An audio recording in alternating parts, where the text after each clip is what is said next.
नमस्कार। आज हम बात करने वाले हैं निफ्टी की वीकली एक्सपायरी के बारे में।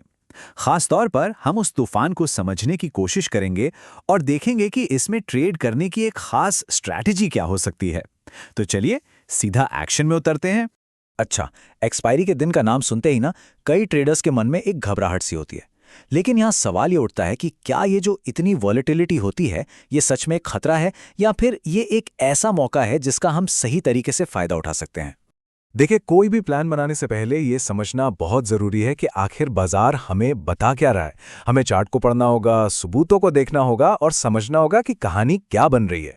और इस पूरी कहानी का जो सेंटर पॉइंट है वो है ये नंबर 24,550। ये वो लेवल है, वो रेजिस्टेंस लेवल जिससे निफ्टी फिलहाल जूझ रहा है। और पता है इसमें मज़ेदार बात क्या है?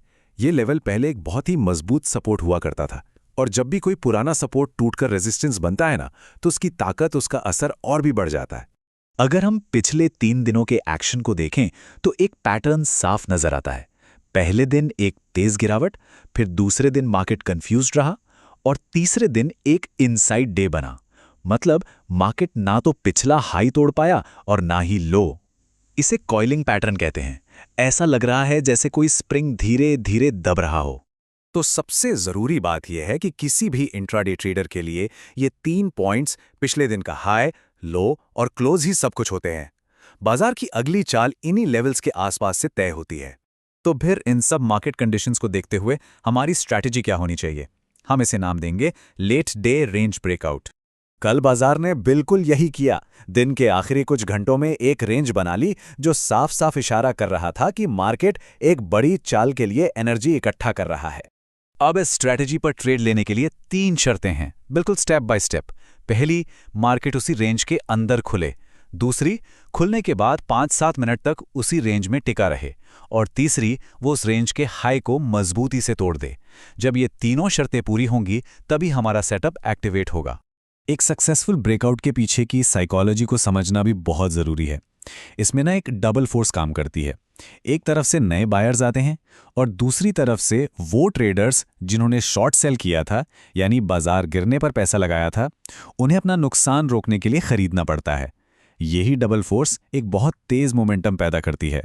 अच्छा, अगर ब्रेकआउट ऊपर की तरफ होता है तो हमारा पहला टारगेट क्या होगा? वो होगा ब्रेकआउट से पहले बनी रेंज का साइज। मान लीजिए रेंज 50 पॉइंट की है तो पहला टारगेट 50 पॉइंट ऊपर। उसके बाद हम 75 और 100 पॉइंट के टारगेट्स देख सकते हैं। और अगर बाजार ऊपर जाने के बजाय नीचे की तरफ टूट जाता है तो हमें दिन के सबसे निचले स्तर पर नजर रखनी होगी, जिसे स्विंग लो कहते हैं। ये वो पॉइंट है जहां से पिछली बार बाजार ऊपर मुड़ा था और अब ये हमारा पहला सपोर्ट लेवल बन जाएगा।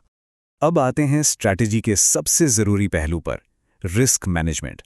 क्या होगा अगर बाजार हमारी उम्मीद के मुताबिक नहीं खुलता है? मतलब अगर गैप अप या गैप डाउन हो जाए तो? एक बात बिल्कुल साफ समझ लीजिए, अगर एक बड़ा गैप अप या गैप डाउन होता है तो हमारी जो ये रेंज ब्रेकआउट वाली स्ट्रैटेजी है वो पूरी तरह से इनवैलिड हो जाएगी। उस सिचुएशन में हमें बिल्कुल अलग तरीके से सोचना होगा। जैसे अगर मार्केट 150-200 पॉइंट ऊपर खुलता है तो वहां खरीदना एक जाल हो सकता है।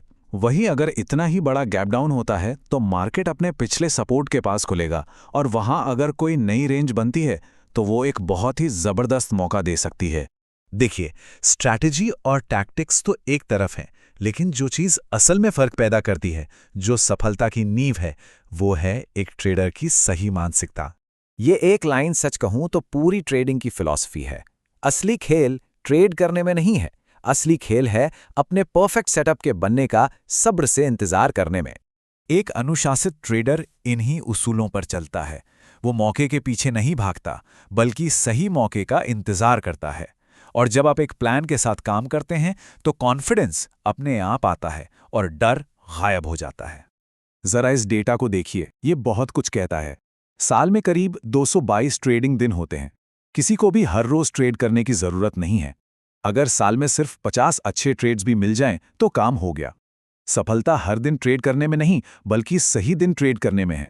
ये चार्ट उसी बात को और भी अच्छे से दिखाता है।